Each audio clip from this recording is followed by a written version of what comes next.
1, 2, 3. Trust me.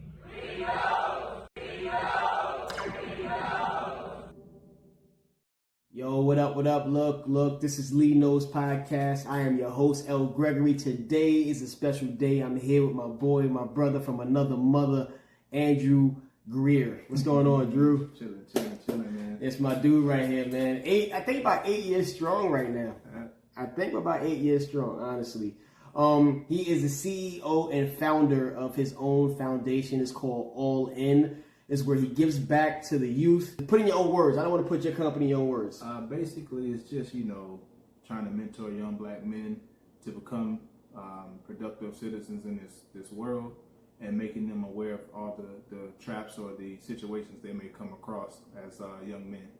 And that's what's up, because that is needed right now, because we didn't have that growing up. No. So that right there, first of all, what made you want to do that? Honestly, it's so funny. I tell people all the time, I think it was just I don't, want to get too religious, but I feel like it was just something laid upon my heart just to do it.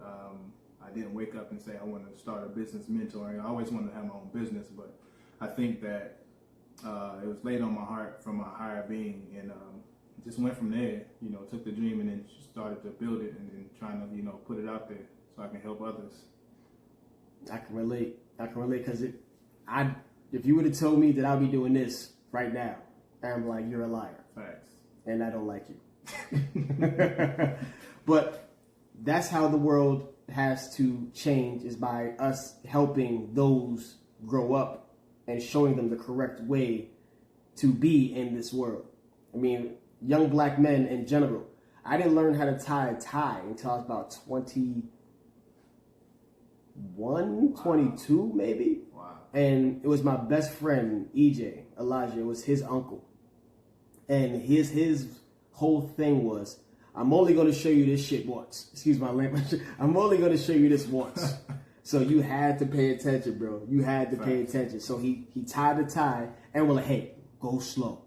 Go slow, because we got to see it. We want to make sure that we get it if we only get one time. Right. So he did his tie, and I learned how to tie a tie. I think I was like 21 or 22.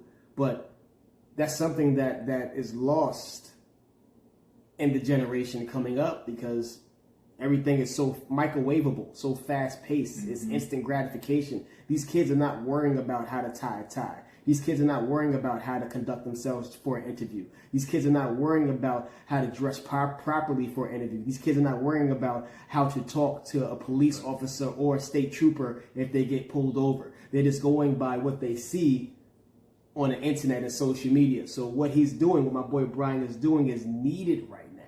Absolutely. It is needed every single day. So yeah, big up to you, bro. Appreciate that, man. Appreciate it.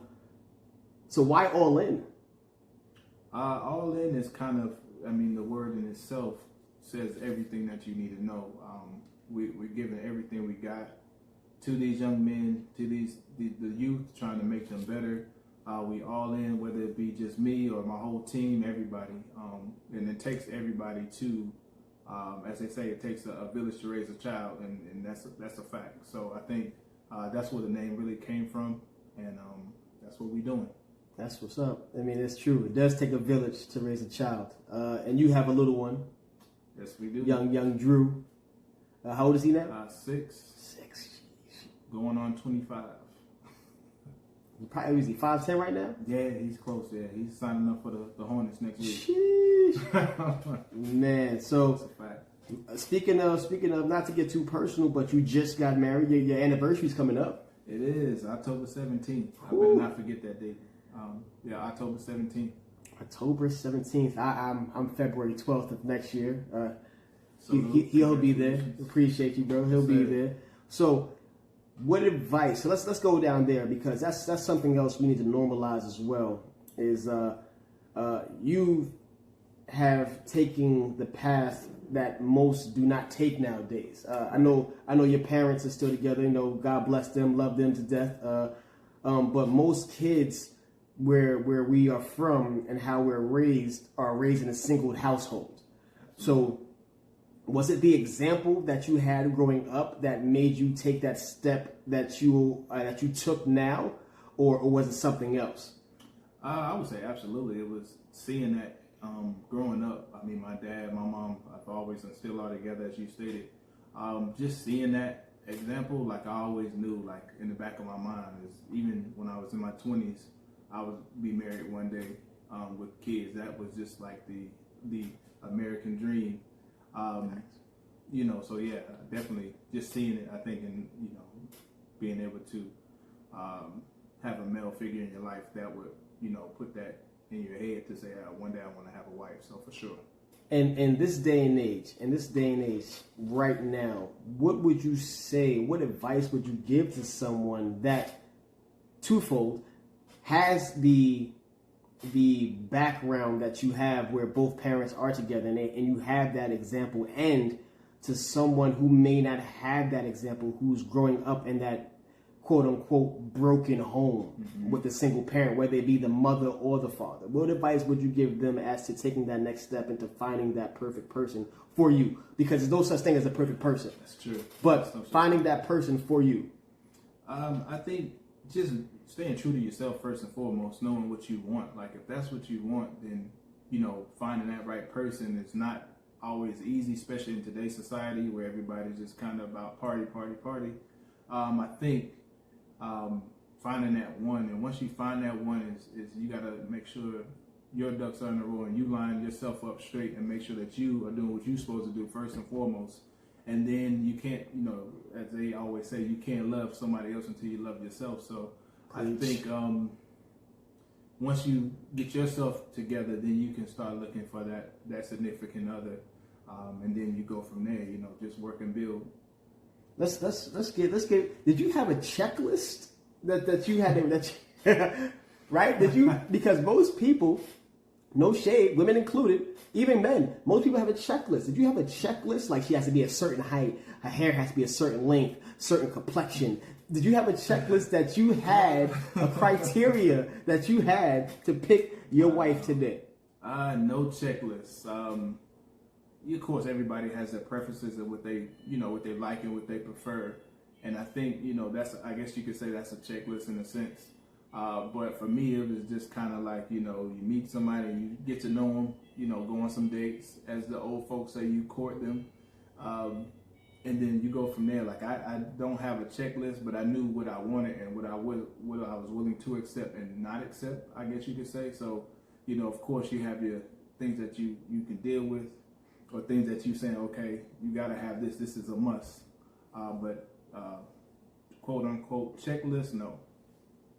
Now, real quick, if you heard the ding in the background, because you're probably like, what is that noise? That's my old school clock. It sounds just like my doorbell. So I thought it was the doorbell. It wasn't the doorbell. It's my old school clock. But yeah, checklist is only, in my opinion, setting you up for failure. Because as I stated before, there's no such thing as the perfect person. You may get the tall, dark, and handsome, but they may have something else on that list that you were not expecting. Right. Marriage. You're coming up on a year. How has it been so far?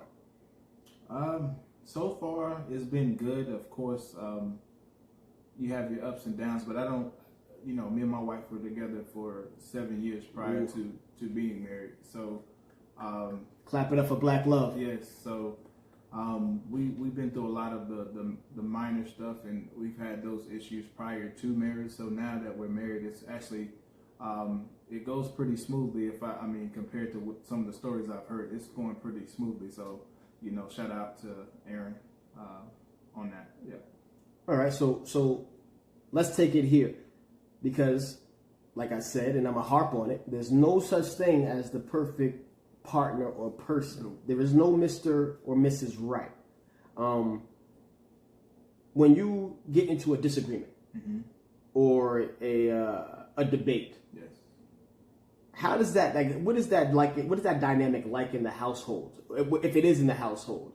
Because communication is key, but comprehension is everything. Yes. So what is that dynamic like in your relationship? Well, I mean, that dynamic goes based upon you as a person. Like, some people are more likely to hold stuff in and then all at once throw everything out there. Some people are always, every time something comes up, let's talk about it. In my household, we kind of communicate, on a normal basis, and just try to make sure we, everybody good. Make sure that there's, if you got something, bring it to the table and we iron it out right then and there. But it's not, one of those situations where it's always an issue all the time. So it's, when there is an issue, it's usually minor, something that can be fixed pretty quick. So, but that one thing that I did say that to me is very, communication is so important in any relationship, but marriage for sure. Because if you don't communicate, then that party might not know what's going on. Your spouse don't know what's wrong with you. You don't know what's wrong with them. So then you left in the dark, and then who knows what could happen from there. Very true. Communication is key. Communication is key. Communication builds trust. Yes, sir. Without trust, you have nothing. In the words of Nasir Jones, trust is a contract that constantly needs to be renewed for peace and solitude. Shout out to Nasir. That's a jewel. That's a gem. It is a bar. That's a bar. bar. So, if you two do not meet in an agreement, do you just agree to disagree, or do you have to take a breather and like walk away and then come back to revisit the topic? Like, give these people what you do, like, so they could better understand how they should navigate in their relationship. I think if you don't come to that understanding, I think it's always good to kind of step away and step out of that situation, because a lot of times when you're in the moment, emotions are involved, and you can get heated about something. And I think if you don't step away when it's getting heated like that, that leads to other things. Saying things that you don't mean. Hopefully not physical, but in some cases it has. Of course, we know that happens. But just making sure that if you do step away, coming back and resolving the issue, not just letting it linger or just saying, brushing it under the rug. You want to make sure that you're still communicating and working it out. And if you just agree to disagree, that's okay too. We are adults, we're not going to always agree. Do you ever, or would you ever, in the debate, because there's no arguments, we don't argue. Right. When you're at this list, we could talk it out like civilized adults. But when you have a disagreement with your wife, with Erin, do you go to bed upset? Do you leave it and handle it the next day? Or does it have to be handled before you rest your head and go to bed? I've heard people say they won't go to sleep until they handle it. Me personally, or us personally, we have had issues where we, slept it off and then we talk about it that morning. So I don't think there's really a time period. Some people may say, well, we need to settle this before we go to sleep. Sometimes it's not one of those situations where we can handle it tonight. And sometimes it's better just to get that rest and then come back, and cooler heads will prevail, over time. So definitely, I wouldn't put a time frame on it. Okay. I mean, to each his own. I like you said, I've heard the same. My fiance, she's one that would like to revisit the topic the next day. Hey, look, it's not going to get resolved today. Let's go to sleep and think about it. Me, myself, I'm like, no. I'm just being honest. Like, no. Right now. Like, I want to fix it now. I don't want to wake up with yesterday's problem. Right. I want to focus on today only. I don't want to have to worry about yesterday. I want to focus on today, but I get where you're coming from. Where sometimes, look, let's just take a breather and revisit it tomorrow. But I'm just one of those guys. I'm like, hey, look, babe, look, let's just at least smooth it out, because I don't want to go to bed and I want to huddle up and be the big spoon. Right. I don't want to sleep on the couch. I want to figure it out tonight. Right. Now, if you do have that disagreement and you don't figure it out that night, do you still sleep in the same bed? Do you still sleep in this? This is some real stuff. Do you still sleep in the same bed, or do you sleep in the guest room? I think that depends on the couple and how you handle things. I think some people, or if you have an extra bed to go sleep in, or a couch. Me personally, speaking, I have slept in another room before. After we had the issue, but she never said you gotta go sleep in the other room. It was a personal choice. Right. It was me personally deciding to do that. I think sometimes that's needed just because, like we just said, cooler heads will prevail, and you just kind of get a chance to think things out without that person being right there beside you. So I don't think, I wouldn't recommend saying you got to sleep on the couch to that person, because that doesn't really help the situation. I think it's probably better to let them decide if they want to sleep side by side, and, maybe sleep on one end of the bed and he sleeps on the other end. But but we have had that situation before.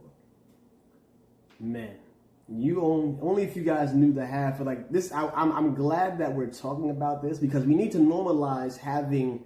And I'm gonna use that word a lot, normalize it, because it's a lot of sensitivity in this type of topic, relationships alone, to where a person may have a disagreement with their significant other, and because it's something that they don't like, you know what, I don't got to deal with this. I'm gonna go elsewhere and do something else with somebody else who understands where I'm coming from, instead of fully trying to make your partner understand where you're coming from. You would rather go out and make the other person understand where you're coming from, instead of having your own partner fully understand where you're coming from. Also, let's normalize therapy. Have you and E done couple or marriage therapy, but either before or now? Actually, before we did get married, we did counseling with the actual pastor or preacher, whatever you would like to call him. And do you suggest that? I do. I think we were able to iron out some things that weren't necessarily an issue, but things that we needed to make sure we were on the same page about. And then he was able to give us great insight on some things that we could do if anything were to occur in the marriage, as far as us having any type of issues, whether it be little disagreements, things of that nature. So I would recommend it, because I think it's very good to let other people, or should I say people who are capable of whether it be therapy or any type of session like that, you want to make sure that you have somebody, a third ear, that can kind of be the mediator in a sense. So would you suggest prior to getting married, or during the marriage, or at their preference? I think that's a preference thing. I think for me and my wife, it was our first time both of us getting married, so it was like, all right, let's get this done. Let's see how this goes. And then too, actually, it was a requirement from the preacher or the pastor for him to do the ceremony. He wanted us to go through his counseling session. So I think that's a decision. It's not really any clear-cut way, or I would say you could do it either way, honestly. I think there's no really path to say this is right or this is wrong. I think it's a couples thing, whether you like to or not. Now, you two have this strong bond, this strong foundation, strong family. When it comes to friends, are most of your friends married couples, or do you have your single friends as well? So I have a lot of friends, first of all. He does. We were just talking about this the other day. So majority of my friends are married, but I still have some friends that aren't married, and that's cool. And same thing with Erin. She has some that are married and some that are not. And she's cool with that? Oh, yeah, absolutely. Okay. Now, is that because therapy, or just in general, her personality and her demeanor? She's like, I trust you 100%. I think that's just in general. I think, like I said, 7 years of being together, and I could be 8. If it's 8, I'm sorry, Erin. I'm leaving it in. Yeah, I'm not editing it out. You shouldn't. She knows I'm bad with dates and numbers, but Me too. But no, I think don't tell Stacia. Me too. Right. I think that trust. We built that trust where she can trust me if I'm with my single friends, that I'm not going to do anything crazy, and vice versa. So it's not really an issue. Okay. Yeah. Now, what advice would you give those? Because, this is the whole purpose of why, I do my podcast and why I started my business. What advice would you give those, trying to embark on building that strong foundation? We spoke about whether they have both parents together, or they come from a single family household, whether they're looking for that perfect person and making a list. But if they're like, you know what, I found this person. You know, I know deep down in my heart, this is the path I want to take. What advice would you give that person that's ready to shoot that shot at becoming one with that other individual?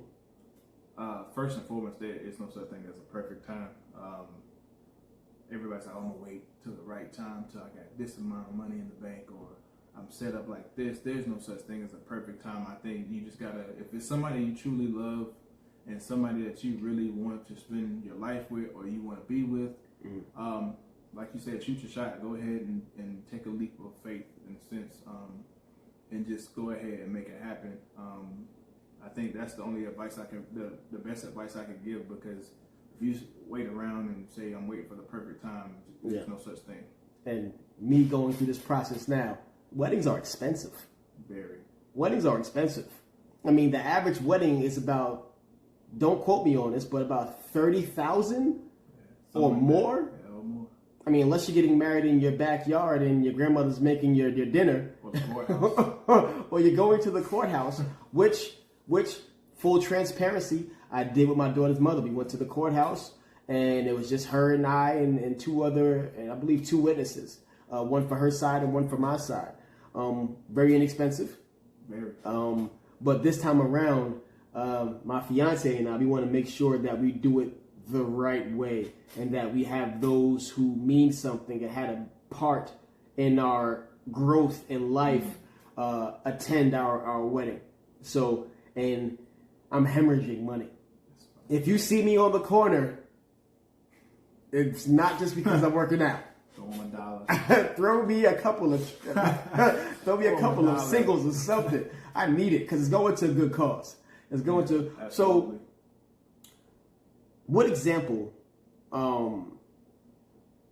do you make sure you set for Drew in the marriage that you're in now? What do you make sure that he sees and that he knows he could take with him in the future? Love. I mean, that's one thing I think a lot of, especially African American males, Facts. are don't share enough with their sons or daughters sometimes. It's just love. Like, all the time I tell them I love them, and tell them, I still kiss my son on the cheek, and just let him know, build that foundation that he knows that it's love in this house and we love him, and that he's always going to have his mom and myself, and that that's just it. And then also too, just trying to build that role model for him to follow. Trying to make sure I'm showing him what it's like to be a man, or what a man looks like, for sure. That's very, very true. I have a daughter. For those of you who know, follow me, I have a daughter, and I'm not gonna lie. Sometimes I forget she's a girl, right? Because I'm the girl dad. But I make sure I tell her I love her every day. It doesn't matter what kind of disagreement we have, because she's 13 going on 25, and exactly. That teenage year is a doozy. For example, she wanted to take a pair of jeans out to her friend's house, and I was like, "Why are you telling me?" She told me, "I'm taking my jeans to my friend's house so she could try it on." And I'm like, "Why are you telling me? Right. Shouldn't you be asking me? Did you pay for those jeans?" She was like, "Yes, I did." I was like, "Oh, well, thanks for telling me, because you can't say nothing if she paid for it." Make me aware though. But I make sure I say I love her. I make sure she knows she's loved. I am a little rough. I'm not going to lie, because it's my upbringing. But I totally commend on how you're raising Drew, and to make sure that love is in his life. Because a lot of, like you said, the black community, men especially, we don't have that love from that male figure. Or we feel awkward getting that love, or even saying the word love to a male figure. Me, my boys, me, my friends, my family, we say I love you all the time. All the time. We don't use it in vain. We don't use it just because. We use it because we mean it. I'm going to dig a little deep right now. If he grows up, excuse me, and he says, "Dad, I don't know what sex I like." How would you, and this is totally left field. He has no clue I'm asking this question. Man. How would you handle that, knowing that he doesn't know who he likes? Because in the day and age we're in today, Right. that's the normal way. No non-gender. There's unisex bathrooms. And I love everybody in the LGBTQ plus community. I have friends and family. But how would you, because as a father with his junior, Right. his baby cub, his junior king, his future king, how would you handle that? Ah, man, that's a tough question. And I only say that because I have actually, I think before I had a son, like I thought about that, how would you handle that situation? And like Lonnie said, I have friends, some family that are, in the community, and, I don't disrespect them or treat them any differently than I would my family or anybody that wasn't, who was straight or whatever the case may be. Mm-hmm. So, I mean, I would only feel that I would treat him the same, and we would have a conversation about that. I think that conversation is going to happen regardless. In today's society, I think we have to have that conversation. Hopefully, not as soon as we're probably going to have to. We don't want to, but that conversation probably will happen eventually. But if he were to come out and say he doesn't know which one he likes, Mm-hmm. that would be a conversation we would have to kind of figure out, what's going on, or is there a question mark as to what you like, things of that nature. But I wouldn't, definitely not going to shame him, not going to make him feel like he's doing something wrong. I just, want to, get some clarification. And I asked that question, and I'll give you the reason why, because, I have a girl and she's of age to where the curiosity kicks in. Mm-hmm. And I'm very open with my daughter, and I say, hey, look, I don't care, because growing up, my mother told me she didn't care who I brought home, Right. as long as they treated me right and I loved them. So I bring that to my daughter. I don't care whether male, female, whatever. It doesn't matter to me, as long as they treat you with the respect you deserve. Absolutely. And the love you deserve. I don't care. I mean, some people aren't like that. My friend's mom used to say, if she can't use your comb, don't bring her home. And some people out there may have heard the same thing. Meaning, if she wasn't the same race, Mm-hmm. she better not stand in my face, pretty much. That's a new one. I ain't heard that one yet. That's a new one. Bars. But it's all to say the way this generation is, because we like it or not, are now the OGs. Mm-hmm. We're like the middle child, because we relate to the young guys, but we also are cool with the older heads as well. Yes. And our kids are way more advanced than we were growing up. Absolutely. And are taught totally different. So we have to stay on our toes. So we have to remember, at one point in time, we were once kids as well. And we also had that curiosity. Mm-hmm. And some of us didn't have that outlet to speak to their parents about situations like that. So I was like, let me ask you to see where you stand on that situation. Because I know, for me personally, my opinion, that as long as she's treated correctly, I have nothing bad to say. Right. But guys are morons. I let her know off the guys, we're dumb. We're very dumb. Make sure you find yourself the right dummy. Because we're very Smart dummy. we progress very slowly. You're right? Yes. We progress very slowly. But someone looking to build that foundation, because in order for you to excel and build in life, you have to make sure you have a sturdy foundation. Sure. What advice would you give that young individual looking to build that foundation? Wow. What steps, pretty much, to make sure that they have no kinks, cracks in that foundation, so then when their time comes, they can build successfully and reach their goals? Right. I think that all goes back to what I said originally, like, know yourself. I think a lot of times people, and I'm a victim of it too, I'm not going to make it seem like I'm perfect, but when you're single, you're always looking for somebody the next. You're looking for the next True. girlfriend. You're looking for the next date. Sometimes it's okay to be by yourself and get to know yourself. Who are you? I think if you can establish who you are, that helps build that foundation. So when anything else happens, you're able to build upon, because you know who you are and you're comfortable in your own skin. So I think that's the most important, is making sure that your foundation and knowing who you are and where you stand on certain things is strong. Yeah.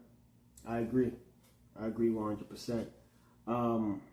Knowing your self-worth, understanding that everybody can't go with you, that you may have to leave some people behind, because you can't appease everybody. Not everybody wants the same thing you want or will have the same vision that you have. So I agree with that 100%.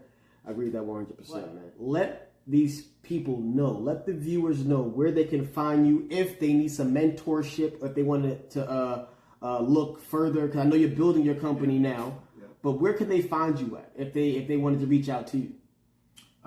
First of all, of course, they can always email me at Grier, and that's GRIERAB44@gmail.com. That's my personal email. Okay. And then once we get it up and off the ground, we'll probably be, everywhere. I'm trying to get it out there. Anywhere that you can, probably social media, we're gonna put it everywhere. Anywhere that Lee knows is now. Now you tell the truth. That's a fact. Hey, nobody wins if the family loses. That's facts. That's facts, man. But yeah, definitely look for us. We coming soon. I want to thank you for rocking with me today, bro. I greatly appreciate it. Appreciate you having me, for sure. And I can't wait to see what you do with All In.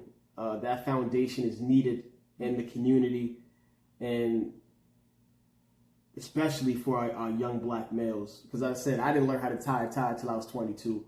Right now, YouTube teaches them everything. Right. But it's that personal interaction that they need. Mm-hmm.